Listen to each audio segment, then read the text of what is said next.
अस्सलाम वालेकुम। Programme 45 minutes के साथ मैं हूं नाहिद चौधरी। नाज़रीन, आजकल आप फलाही रियासत के हवाले से या रियासत मदीना के हवाले से बहुत सारी बातें सुन रहे हैं। गवर्नमेंट इस हवाले से इकदाम भी कर रही है। वज़ीर आज़म बार बार इस बात पर फोकस कर रहे हैं कि हम चाहते हैं कि पाकिस्तान को रियासत मदीना की तरह बनाया जाए, जहाँ पर हर शख्स को इंसाफ फराहम किया जाए, यहाँ जहाँ पर सबका एहतसाब हो, बिला तमीज़ के वो शख्स अमीर है या गरीब है, सबको एक ही नज़र से देखा जाए।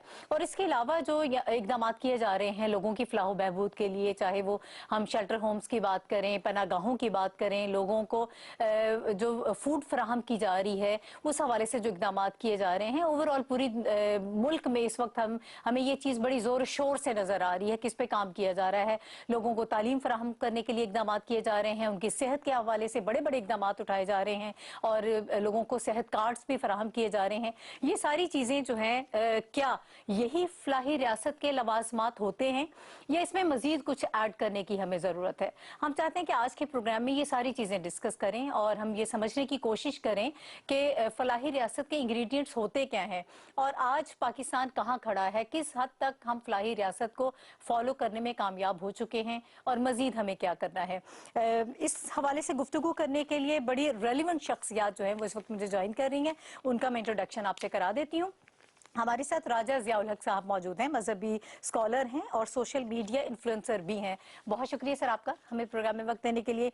इनके साथ मौजूद हैं प्रोफेसर डॉक्टर जफर इकबाल साहब, और डॉक्टर साहब दानिश्वर हैं, माहिर तालीम है, इस्लामोफोबिया के हवाले से बहुत ज़्यादा काम किया है डॉक्टर साहब ने।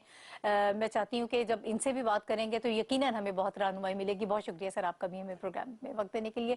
सर आपसे आगाज़ करना चाहूँगी, फलाही रियासत की जब हम बात करते हैं तो मैं चाहती हूँ कि थोड़ा से उसके लवाजमात के हवाले से हमें बताइएगा कि जब फलाही रियासत का लफ्ज आपके जहन में आए तो कौन सी चीजें होती हैं तो आपको आपके जहन में फौरी तौर पर आते हैं कि ये होती है फलाही रियासत?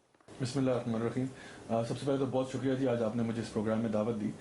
जब हम फलाही रियासत की बात करते हैं तो उसमें सबसे पहले हम ये देखते हैं कि हमारे जो लोग हैं उनको सबसे पहले इंसाफ मिलना चाहिए। यानी जब भी कहीं पे कोई ज्यादती हो, कोई जुल्म हो, तो उनको सबसे पहले जस्टिस दिया जाए। वो इंग्लिश का एक मुहावरा कहते हैं कि justice delayed is justice denied. तो अक्सर औकात किसी माशरे में भी जहाँ इंसाफ नहीं होता तो अच्छे भले इंसान जो है ना, उनका भी आप समझ लें कि वो पारा चढ़ जाता है। वो भी फिर ऐसी सूरत हाल पैदा होती है जहाँ पे वो कानून अपने हाथ में लेने की तरफ चले जाते हैं या वो फिर एक्सट्रीमिस्ट एलिमेंट्स की तरफ चले जाते हैं। तो मैं समझता हूँ कि सबसे बुनियादी चीज़ जो एक फलाही रियासत की होनी चाहिए वो है कि लोगों को इंसाफ का मिलना। दूसरी चीज़ मैं समझता हूँ कि जहाँ पे तालीम जो है वो बहुत ज़रूरी है। हमारा दीन शुरू ही इक़रा बिस्मि रब्बिकल्लज़ी खलक़ से होता है कि सबसे पहले पढ़ना ज़रूरी है। जब तक आपको, और सही मानों में वो तालीम जो कि आपको अखलाकियात की तालीम हो, जो दीन की तालीम हो। नबी करीम सल्लल्लाहु अलैहि वसल्लम की हदीस भी है कि इल्म का हासिल करना हर मुसलमान मर्द और औरत पे फ़र्ज़ है।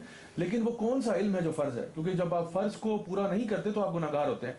तो क्या इंग्लिश का पढ़ना फ़र्ज़ है, मैथ्स का पढ़ना फ़र्ज़ है? ये सारे उलूम अच्छे हैं और पढ़ने चाहिए, लेकिन सबसे बुनियादी जो इल्म है जो कि सबके पास होना चाहिए वो है दीन के बुनियादी अहकामात। और जो ख़ास तौर पे जो दीन की अखलाकी तालीमात है वो जब माशरे के अंदर लोगों को पता होंगी और उसके लिए मेहनत की जाएगी, तब जाके आपका वो माशरा पैदा होगा जो कि हम चाहते हैं कि एक जो है ना मदीना जैसी रियासत कायम हो, जहाँ पे लोग कम अज़ कम एक दीन का बेसिक फहम रखते हों और उनको पता हो कि अगर कोई हमारे साथ ऊपर नीचे हो भी जाता है तो हमें उसके ऊपर सब्र करना चाहिए, अल्लाह ताला का शुक्र करना चाहिए और एक दूसरे की मदद करनी चाहिए। ये मैं समझता हूँ कि एक बुनियादी तसव्वुर होना चाहिए एक फलाही रियासत का। ठीक है, बहुत अच्छे तरीके से सर आपने रहनुमाई की है। डॉक्टर साहब, सर आप कैसे देखते हैं एक लिबरल स्कॉलर के तौर पर? मैं चाहूंगी कि थोड़ा सा आप भी इसको डिफाइन कर दें ताकि फिर हम आगे बढ़ें। बहुत अहम क्वेश्चन है और मेरे ख्याल के मुताबिक ऑडियंस के पर्सपेक्टिव में मैं अगर इसको समझाने की कोशिश करूं तो शायद वो ज़्यादा आसान होगा। स्कॉलिस्टिकली तो किताबें भरी हुई हैं बिल्कुल, और मेरे ख्याल में हम हर कोई किसी न किसी फॉर्म में एक फलाही रियासत का तस्वर मुख्तलिफ फॉर्म्स में हमें नज़र आते हैं। अगर मैं इसको बहुत आसान लफ्ज़ों में कहूँ तो रियासत को बिल्कुल आप एक घर की तरह समझें। मिसाल के तौर पर एक घर में माँ बाप होते हैं, बच्चे होते हैं और एक फैमिली की पूरी एनवायरनमेंट होती है। अब इसमें बच्चों के कुछ हकूक होते हैं पेरेंट्स की तरफ, पेरेंट्स के बहुत सारे हकूक होते हैं बच्चों की तरफ। आपने बच्चों की प्रॉपर नॉरिशमेंट करनी है, उनको तरबियत देनी है। अब यहाँ पे जब आप तरबियत की बात करते हैं तो इसका मतलब है कि पूरी करेक्टर बिल्डिंग का प्रोसेस है इसके अंदर। जब अब घर से आप ऐसा शुरू करते हैं तो आप सोसाइटी के अंदर आप लेके जाएं तो वहाँ पर करेक्टर बिल्डिंग का प्रोसेस कैसे शुरू होगा, सही हमें ये सोचने की ज़रूरत है और इसके लिए हमारे पास क्या स्ट्रेटजी होगी हमें देखने की ज़रूरत है। बच्चों की तालीम का हम क्या करते हैं, इंतज़ाम करते हैं और हर हालत में उस तालीम का इंतज़ाम करते हैं, चाहे हमें फाका कशी क्यों ना कर, हमें बच्चों को पढ़ाना है, एक अच्छा और अजीम इंसान बनाना है, इसलिए कि अजीम इंसान बनना हर शख्स का एक बुनियादी हक है, उसके लिए कोशिश करना, जद्दोजहद करना। अब आप देखें कि क्या सोसाइटी के, अगर आप बड़े लेवल पे आप उठा के देखें, रियासत के लेवल पे अगर आप उठा के देखें, तो इसका मतलब है कि तालीम एक ऐसा बुनियादी हक है जिस तरीके से किसी भी घर के अंदर सब कुछ बेच के भी बच्चों को तालीम के हवाले से हम सोचते हैं। बिल्कुल सही। अच्छा, फिर उसके अलावा अगर घर के अंदर बहुत सारे बच्चे हैं, बच्चियां हैं, एक तरह से पूरी फैमिली सेटअप है, तो उनके दरमियान में सोशल जस्टिस का जो कॉन्सेप्ट है, घर के अंदर आप देखें कि मेरी बेटी इस चीज को ये महसूस ना करे कि बेटे को ज्यादा फोकियत दी जा रही है, और बेटा ये बात महसूस ना करे कि मेरे राइट्स को जो है वो बेटी के राइट्स पे, जिसे आप कह सकते हैं, कुर्बान किया जा रहा है। तो इसका मतलब है कि सोशल जस्टिस, इक्वल राइट्स का जो कॉन्सेप्ट है ना, वो भी हमें रखना पड़ता है। अच्छा, ये फिर हम पेरेंट्स के हिसाब से हम देख रहे हैं, जहां पर आपके टॉप पे लीडरशिप है या जो स्टेट है वो है। अब स्टेट की तरफ जो है ना, बहुत सारे यकीनन ऐसे फ्राइज हैं जो कि बच्चों की तरफ से होते हैं, यानी इंडिविजुअल्स की तरफ से होते हैं, कि they should behave respectfully, legal form के अंदर उनको लीगल लॉस को बोए करते हुए जाना चाहिए, सोशियो कल्चरल वैल्यूज हैं उनको अडॉप्ट करते हुए आगे आना चाहिए, और करप्शन फ्री एनवायरनमेंट देनी चाहिए। ये सारी चीजें जो है ना, अगर आप थोड़ा सा इसको अगर आप देखने की कोशिश करें, तो जिस तरीके से आइडियली आप सोचते हैं कि घर का एनवायरनमेंट होना चाहिए जिसके अंदर जस्टिस भी हो, जिसके अंदर एजुकेशन भी हो, जिसके अंदर इक्वालिटी भी हो, जिसके अंदर हर एक के राइट्स का एहतमाम किया जाए कि दूसरे के राइट्स ना मैं यूजर्व करूं और ना मेरे राइट्स को यूजर्व करे, तो एक पीसफुल कोएग्जिस्टेंस की जैसे एनवायरनमेंट होती है ना, वही एक्चुअली एक फ्लाई रियासत का तस्वर है। फ्लाई रियासत के तस्वर को आप बिल्कुल एक आम घर के जो तस्वर है उससे मुख्तलिफ ना लें, क्योंकि रियासत में क्या होता है कि रियासत में आपका जो रियासत का एल्डर है ना, उसका रोल फादर लाइक होता है, बिल्कुल उसका रोल पेरेंटल होता है, और जो बाकी नीचे लोग मौजूद हैं वो किस तरीके से पेरेंट्स के साथ बिहेव करना चाहिए या उनके एक दूसरे पे क्या हकूक होते हैं, इन हकूक को हम समझ लें तो मेरे ख्याल में एक बड़ा सिंपल, यानी बड़ा सादा सी आम फहम अंदाज में समझ में आ जाता है। बिल्कुल ठीक है सर। आप मुझे ये बताइएगा कि एहसास प्रोग्राम के तहत इस वक्त जो मैंने इंट्रो में भी बोला कि गवर्नमेंट इकदाम कर रही है, पनागाहों का कयाम और लोगों को खुराक की फराहमी, जो फूड ट्रक्स वगैरह का भी आगाज किया गया है। इस्लाम हमें ये बताता है कि भूखे को खाना खिलाना बहुत बड़ा सवाब है, इसका बहुत बड़ा अजर है। तो क्या ये फलाही रियासत की तरफ एक अहम कदम है, ऐसा ही है? जी बेशक। आई थिंक डॉक्टर साहब ने बहुत ही खूबसूरत अंदाज में जो एनालॉजी या जो तशरीह दी है वो बहुत खूबसूरत है, कि जहाँ पे जो मुल्क का सरबराह है वो एक अगर उसका आप कॉन्ट्रास्ट करें तो वो एक पेरेंटल फिगर की तरह होता है, और हमें यही हुक्म दिया गया है कि जिस तरह अगर कोई भी सरबराह है वो अपने नीचे जो भी राय होती है उसका ख्याल रखता है, बल्कि नबी करीम सल्लल्लाहु अलैहि वसल्लम के मुताबिक भी ये बात साबित है कि हम में से हर बंदा जो है वो अपने फ्लॉक का एक सरबराह, एक शेपर्ड है। हम सबको ये चाहिए कि हम अपने जो भी हमारी राय है उसका ख्याल रखें, और हमसे उन्हीं का पूछा जाएगा। तो उसमें चाहे एजुकेशन हो, चाहे उनको मतलब खाना फराहम करना हो, चाहे उनकी क्वालिटी ऑफ लाइफ को इम्प्रूव करना हो, चाहे किसी किस्म की भी जो भी इकदाम किए जाएं, तो ये मैं समझता हूँ कि एक पॉजिटिव स्टेप है उस डायरेक्शन की तरफ जिसकी तरफ डॉक्टर साहब ने बड़े अच्छे अंदाज में बयान किया कि हमने वो एक माशरा क्रिएट करना है जहाँ पे हर किसी को उसके हकूक मिलें, और माशरे के अंदर जब लोगों को हकूक मिलते हैं, जब उनको जस्टिस मिलता है, फिर लोगों के अंदर एक सेटिस्फैक्शन का लेवल क्रिएट होता है, लोग जो है वो फिर सेटिस्फाइड रहते हैं। जब ये चीजें ऊपर नीचे होती हैं, फिर एक ना एक ग्रुप कोई ना कोई अनसेटिस्फाइड होता है, और फिर उसमें फिर वो एलिमेंट्स पैदा होते हैं कि जहाँ पे वो लोग आगे से एक रिबेलियन की तरफ चले जाते हैं, या वो एक तरह से एक क्लैश की तरफ चले जाते हैं। और हमें वैसे हमारा दीन यही सिखाता है कि हमें माँ बाप के आगे जिस तरह उफ नहीं करनी चाहिए, बिल्कुल इसी तरह से रियासत जो है वो भी हमें ये चाहिए कि उनके साथ हम लोग कोऑपरेट करें, ना कि उनके खिलाफ खड़े हो जाएं। और ऐसी बात, और अगर कोई बात बुरी भी लगती है, जैसे कि माँ बाप से भी ऐसा हो सकता है कि माँ बाप आपको शिर्क की तरफ लेके जाएं, जैसे अल्लाह ताला कुरान मजीद में भी इरशाद फरमाते हैं कि कभी कभार हो सकता है कि तुम्हारे माँ बाप तुम्हें शिर्क की तरफ बुला रहे हो, तो उनको उसमें भी उनको मानना नहीं है, लेकिन उसमें वो जो रिस्पेक्ट का लेवल है ना वो रहना चाहिए।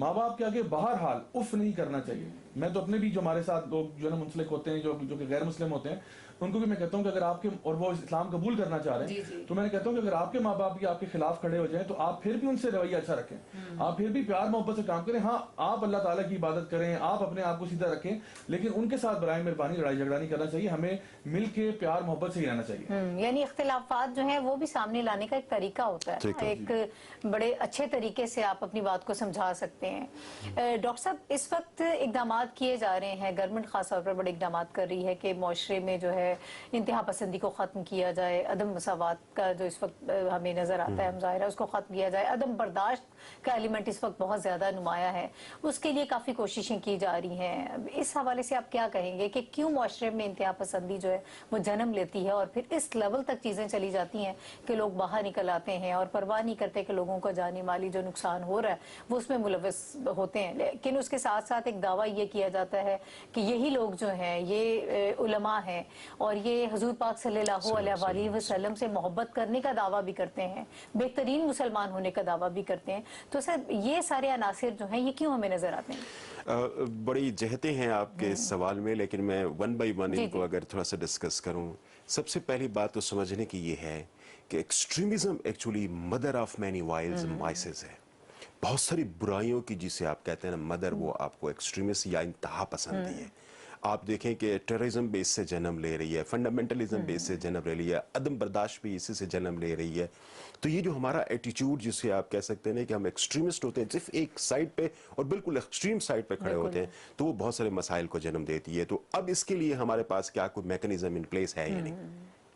थोड़ा सा इस चीज़ को जरा मुझे मेरे ख्याल के मुताबिक अगर टाइम दे तो मैं आपको बता सकूं कि हमारे पास देखें इस एक्सट्रीमिज्म को सिर्फ समझाना और इसके लिए एक जिसे आप कह सकते हैं ना एक एटीट्यूड क्रिएट करना, ये एक ऐसी चीज़ है जो सोशली कंस्ट्रक्टेड होती है, सोसाइटी उसको जन्म देती है।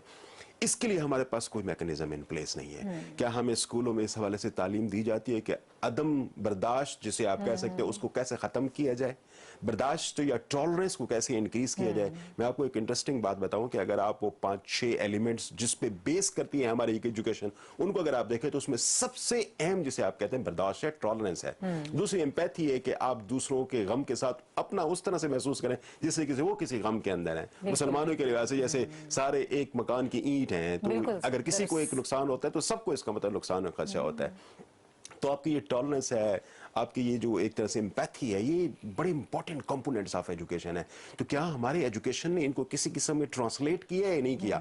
मैं इस पे बड़ा अफसोस के साथ ये कहना चाहूंगा कि हमारे यहाँ नीचे के लेवल से लेकर टॉप के लेवल तक इस लेवल पे कोई चीज अवेलेबल नहीं है जो इसको प्रॉपरली ऑपरेशनलाइज कर सके, एड्रेस ही नहीं कर रहे। मैं समझता हूँ कि ये बहुत इंपॉर्टेंट बात बनती है कि हम एक्सट्रीमिज्म को, ऐसे एलिमेंट्स जो एक्सट्रीमिज्म के एंटी हो, उनको प्रमोट करने के लिए, जिसे आप कहते हैं टॉलरेंस को फरोग देने के लिए, उसका एंटी टॉलरेंस है। इसको इसलिए आप देखें कि रिलीजियस टॉलरेंस हमारे पास आज नहीं है, दूसरे की नस्ली तसब हमारे खिलाफ आना शुरू हो जाता है, ये टॉलरेंस की कमी है। लैंग्वेज के साले से देखें तो हमारे पास ये है। सेक्टेरियन अगर आप देखें तो हमने कितने फिरके पाल नहीं है। ये सारे के सारे जिसे आप कह सकते हैं कि एक्सट्रीमिज्म की, जिसे आप कह सकते हैं कि ऑफ शूट्स हैं, ये प्रोडक्ट्स हैं, बाई प्रोडक्ट्स हैं। अच्छा, अगली बात जो आपने बड़ी अहम की है कि क्या ये यही तरीका होना चाहिए हमारा कि हम तो बहुत पढ़े लिखे हैं। देखिए, हमें इस चीज को समझने की जरूरत है कि एक्सट्रीमिज्म एक आइडियोलॉजी है जी। एक एक्सट्रीमिज्म की आइडियोलॉजी को आप इसकी काउंटर एक्सट्रीमिज्म आइडियोलॉजी के साथ ही फाइट कर सकते हैं। इसको तलवारों के साथ आप नहीं लड़ सकते, इसको अपने आप को नुकसान पहुंचा के, बाकी लोगों को नुकसान पहुंचा के ये काम आप नहीं कर सकते। इसलिए आप देखें कि आज क्या होता है कि दुनिया में कहीं भी हमारे प्रॉफिट सल्लल्लाहु अलैहि वसल्लम के हवाले से या मुसलमानों के हवाले से प्रॉब्लम होता है, तो बजाय इसके कि वो प्रॉब्लम को हम समझें और उसका कोई स्कॉलिस्टिक लेवल का या उस लेवल का कोई तदारक तैयार करें, हम अपने आप को मारना शुरू कर देते हैं, अपने रोड्स ब्लॉक करना शुरू कर देते हैं, अपने इस किस्म का रिएक्शन देते हैं कि जो वो रिएक्शन भी कोई इतना सेंसिबल नहीं है। ये मजे की बात अगर आप देखें तो बहुत सारी दुनिया के अंदर वो इस किस्म के रिएक्शन आपसे चाह रहा होता है, इसलिए कि उन्होंने आपको कल ये लेबल करना होता है कि हम एक्सट्रीमिस्ट हैं। तो जानबूझ के आपको प्रोवोक करते हैं ताकि आप उस किस्म का बिहेवियर दें और उस बिहेवियर पे रिजल्ट करते हुए कहते हैं कि ये तो बड़े एक्सट्रीमिस्ट लोग हैं। तो एक्सट्रीमिस्ट हमें जब डिक्लेयर किया जाता है तो उसमें हमारी इस किस्म की एजुकेशन के ना होने का बहुत, मैं समझता हूं कि बहुत बड़ा इंपॉर्टेंट रोल है। राजा साहब, सर फिर रियासत का क्या रोल है इस सारे ज़िम्न में जो हम इंतहा पसंदी के हवाले से बात कर रहे हैं? रियासत के पास क्या ऑप्शंस बचती हैं, कैसे हम डील करें इन चीज़ों के साथ? देखिए, जो डॉक्टर साहब ने भी बात की कि जहाँ पे हम देखते हैं कि रिलीजियस एक्सट्रीमिज्म है या जहाँ पे लोग इंतहा पसंदी की तरफ चले जाते हैं, उसमें बुनियादी तौर पे ये मैं समझता हूँ कि हमने दीन की शायद रूह को नहीं समझा। और असल में हमारा दीन जो है वो तो जो हमें तालीमात देता है उसमें तो ये कहा जाता है कि आपने किसी दूसरे को नुकसान पहुंचाना तो दूर की बात है, हमें तो दरख्तों और परिंदों और जानवरों से भी अच्छा सलूक करना चाहिए। तो जब आप दीन को वाकई में पढ़ते हैं और समझ के पढ़ते हैं और एक अच्छे अंदाज में पूरी तालीम हासिल करते हैं کیونکہ ظاہری بات ہے وہ نیم حکیم جس طرح خطرہ جان بن جاتا ہے تو پھر جو نیم عالم ہے وہ تو خطرہ ایمان بن جاتا ہے. تو جب انسان دین کو صحیح طریقے سے پڑھتا اور سمجھتا ہے تو اس کو یہ بات واضح ہو جاتی ہے کہ ہمارا دین جو ہے وہ کس قسم کا رویہ چاہتا ہے دوسرے لوگوں کے ساتھ. نبی کریم صلی اللہ علیہ وسلم کی حدیث ہے اور آپ نے فرمایا کہ مجھے یہ بات زیادہ محبوب ہے کہ میں اپنے بھائی کی مدد کے لیے نکلوں بجائے کہ میں اس مسجد میں یعنی مسجد نبوی میں 1 مہینہ اعتکاف بیٹھوں.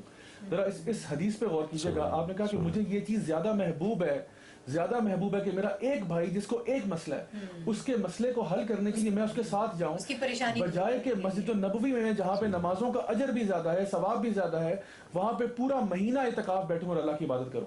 تو اللہ تعالیٰ کی عبادت اپنی جگہ پہ ہے لیکن آپ اپنے بھائی کو نقصان نہیں پہنچا سکتے. بلکہ نبی کریم صلی اللہ علیہ وسلم کی حدیث ہے آپ نے فرمایا مسلمان کی تعریف فرمائی آپ نے بتایا مسلمان کون ہوتا ہے. ایک تو ہمیں پتا ہے کہ جو کلمہ پڑھتا ہے وہ مسلمان ہے, یہ تو بات واضح ہے. آپ نے جو تعریف فرمائی اکثر آپ کسی چیز کی تعریف بالکل ڈیفرنٹ انداز میں جو ہے نا کر دیتے تھے تاکہ لوگوں کے ذہن کھلیں. آپ نے فرمایا مسلمان وہ ہے جس کی ہاتھ سے اور زبان سے دوسرا مسلمان محفوظ ہے. یہ مسلمان کی تعریف ہے.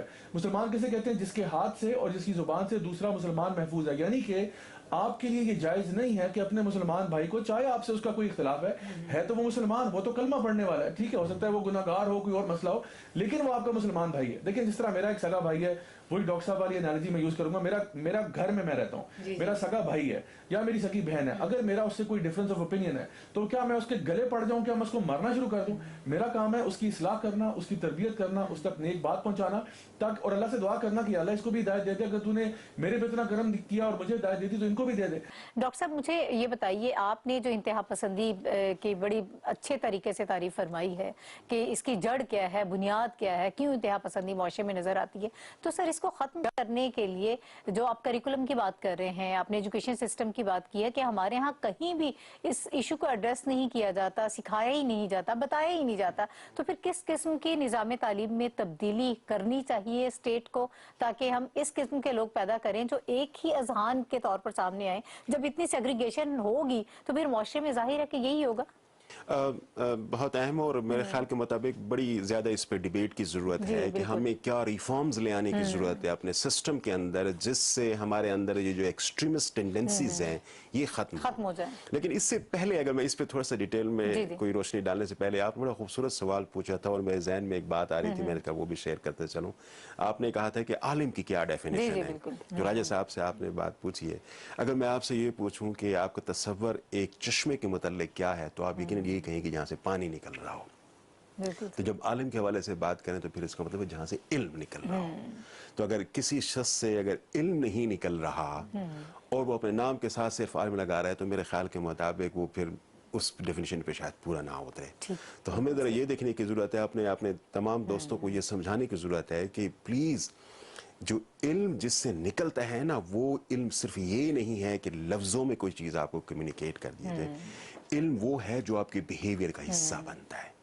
جو بیہیویئر کا آپ کا حصہ نہیں بنتا علم, میں نہیں سمجھتا کہ وہ علم ہے, وہ صرف جاننے کی حد تک کوئی چیز ہے. وہ تو اوپر سے گزر گیا نا, وہ تو اوپر سے گزر گیا, جاننے کی حد تک کوئی چیز ہے. میں بہت ساری چیزوں میں یہ جانتا ہوں کہ 2+2=4, تو یہ جاننا الگ سی چیز ہے, لیکن دو چیزیں اور دو چیزیں اکٹھی پڑی اور اس کو میں 4 بناؤں تو پریکٹیکلی یہ چیز اس طرح سے بنتی ہے. میں یہ جانتا ہوں کہ سگنل کراس کرنا ریڈ ہونے کی صورت میں یہ قانوناً جرم ہے, اور جب میں اس کو کرتا ہوں تو اس کا مطلب یہ ہوا کہ میں عالم نہیں ہوں اس لیے کہ میں نے اس کو عمل نہیں کیا, صرف جانا تھا میں نے. تو علم کے بغیر یا عمل کے بغیر علم بے فائدہ ہے. وہ آپ کے پاس بہت ساری چیزیں, جانور کو بھی آپ ٹیم کر سکتے ہیں. تو یہ میں سمجھتا ہوں کہ جس جگہ سے علم نہ نکل رہا ہو اور پریکٹیکلی وہ کسی عمل کی فارم نظر نہ آ رہا ہو, تو میں سمجھتا ہوں کہ دین تو معاملات کی بات کرتا ہے نا سر, معاملات کی بات کرتا ہے اور سب سے زیادہ اس کو پریفرنس دی جاتی ہے. اب آگے آتے ہیں آپ کے بہت امپورٹنٹ کوسچن کی طرف. دیکھیں آپ ذرا تھوڑا سا اس چیز کا تصور اپنے ذہن میں لے کے آئیں کہ جب اسلام پیدا ہوتا ہے تو کون سا وقت تھا؟ جب آپ کے پاس ہر قسم کا ریلیجن مکہ مکرمہ میں موجود تھا, جب آپ کے پاس ہر قسم کا کلچر موجود تھا, ہر قسم کی قومیتوں کے لوگ موجود تھے. ایک ملٹی کلچرل, ملٹی لینگویج اور ملٹی ایتھنک قسم کے انوائرمنٹ کے اندر اسلام پیدا ہوتا ہے. اور پھر جب آخر تک پہنچتا ہے اپنی, جسے آپ کہہ سکتے ہیں نا کہ معراج پہ پہنچتے تو کیا کہتا ہے کہ جو ہندا کے گھر میں بھی پناہ لے لیتے ہیں اس کو بھی پناہ ہے, امن ہے. بالکل. تو اب یہ دیکھیں نا کتنی آپ کہہ سکتے ہیں کہ اوپننس موجود ہے कि बाकियों की तरफ तमाम बाकी मज़ाहिब की जो इबादत गाहें हैं उनको प्रोटेक्शन हासिल है और उनको कोई नुकसान पहुंचाने वाला ऐसा होगा जैसे मुझे नुकसान पहुंचा रहा है। अब तसव्वुर करें एक ऐसी सोसाइटी फेज 1 है, उसमें 8वीं क्लास तक जो है वो एक जैसे निसाब पढ़ाया जाए, कुछ मैंडेटरी होंगे सब्जेक्ट्स जो सब लोग पढ़ें, तो ये इस इनिशिएटिव को आप कैसे देखते हैं? ये इनिशियली इस पे काम हो रहा है, बाकी क्लासेस पे भी होगा। बहुत अच्छी फॉर्म के अंदर रहते हो, लेकिन मैं ये समझता हूँ कि थोड़ा सा हमें आगे सोचने की जरूरत भी है। आप देखें कि आपकी प्राइमरी एजुकेशन क्या बल्कि सेकेंडरी लेवल की एजुकेशन बहुत सारे ममालिक के अंदर स्टेट की रिस्पांसिबिलिटी है। उसके लिए क्या है कि आपके पास थ्रेशोल्ड मुकर्रर है कि इस लेवल तक तो हर किसी ने टीच करना है, या हर किसी के पास इतना लेवल मैट्रिक तक जब पहुंचेगा तो ये होगा। इससे अगर ऊपर किसी बच्चे को देते हैं तो हमें उसमें क्या इतराज हो सकता है? तो लिहाजा ये जो एक तरह से इसे आप कहते हैं इक्वालिटी ऑफ एजुकेशन में ये बात बहुत इंपॉर्टेंट है कि वो सबको कम से कम एट पार लेके आए कि ये लेवल मिनिमम हर एक के लिए है, फिर उसके बाद ऊपर कोई देना चाहे तो दे सकता है। अच्छा, इसमें बड़ी इंटरेस्टिंग बात बताऊं आपको कि इन्वेस्टमेंट इसमें बड़ी जरूरत है आपको। आप हमारे साथ बांग्लादेश को देखें, वहां पे 95% जो स्कूल्स हैं उनकी फंडिंग जो इस लेवल को रीच करते हैं, प्राइवेट सेक्टर की बात कर रहा हूं, गवर्नमेंट तो है ही है, वो गवर्नमेंट सपोर्ट करती है। आप साथ ही दूसरे ममालिक को देख ले तो वहां पर भी नजर आती है। देखिए दुनिया के अंदर एजुकेशन के बजट पे जिसे आप कह सकते हैं ना, वो इलेक्शंस लड़े जाते हैं, और आज हमारे यहाँ 1.5% हार्डली आपकी जीडीपी का शेयर एजुकेशन को जाता है। दुनिया में 4%, 5% इस लेवल पे चीजों को लिया जा रहा होता है। तो ये उस सूरत में पॉसिबल होगा जहां पे हम इक्वेशन भी लेके आए और प्लस उनको स्पॉन्सरशिप भी। ठीक सर, वक्त बिल्कुल खत्म हो रहा है। एंड में मैं चाहूंगी राजा साहब कि आप चूंकि सोशल मीडिया इन्फ्लुएंसर भी हैं, सोशल मीडिया को कैसे इस्तेमाल किया जा सकता है इस हवाले से? जी, आज देखिए सोशल मीडिया बहुत बड़ा टूल है और हमारी जो नौजवान नस्ल है वो माशाल्लाह सारी इसी के ऊपर ही है। तो मैं समझता हूँ ये बहुत बड़ा एवेन्यू और इसको मिस नहीं करना चाहिए। सोशल मीडिया के ऊपर जो भी लोग हैं, जो भी इन्फ्लुएंसर्स हैं, उनको भी साथ पेज पे लेके आना, जहाँ पे आपने उलमा को साथ रखा, ऐसे लोगों को भी साथ रखना, ताकि हमारा जो कंट्री का विजन है वो सब सेम पेज पे आ जाए। जब सब सेम पेज पे होंगे, सब मसले को समझेंगे, तो फिर काम बेहतर हो सकेगा। और तो इसके लिए प्रॉपर ट्रेनिंग की जरूरत है। तमाम सियासी जमातें जो हैं उनको सोशल मीडिया विंग्स तो हैं, लेकिन ट्रेनिंग का फुकदान नजर आता है कि ट्रेनिंग कहीं वही है कि सोशल मीडिया पे भी अगर आपने आके बदतमीजी करनी है ना, तो फिर आपका वो अखलाकियात का दर्स तो सब चला गया ना। तो मैं समझता हूँ कि हमारा जो करिकुलम है, चाहे वो मदारिस का हो या वो हमारे बाकी तालीमी इदारों का हो, उसमें जहाँ पे हम साइंसेस पढ़ते हैं या बाकी सब्जेक्ट्स पढ़ते हैं, वहाँ पे बाकायदा तौर पर अखलाकियात की, ना सिर्फ जिस तरह डॉक्टर साहब ने कहा कि तालीम होनी चाहिए, बल्कि उसकी ट्रेनिंग भी होनी चाहिए। क्योंकि तालीम और तरबियत दो वर्ड्स हम यूज करते हैं। तालीम होता है किसी चीज को पता होना कि ये सही और गलत है, तरबियत है किसी चीज को मान लेना कि ये सही और गलत है। यानी कि मुझे पता है कि सिग्नल नहीं तोड़ना चाहिए, मुझे ये बात पता है मेरे इल्म में, लेकिन फिर भी मैं अगर सिग्नल तोड़ता हूँ, इसका मतलब है कि मेरी तरबियत नहीं हुई है। मैं किसी चीज को जानता तो हूँ लेकिन अमल नहीं करता, तो जब अमल करते हैं तो वो तरबियत में आता है। रवैये बहुत है बड़ा।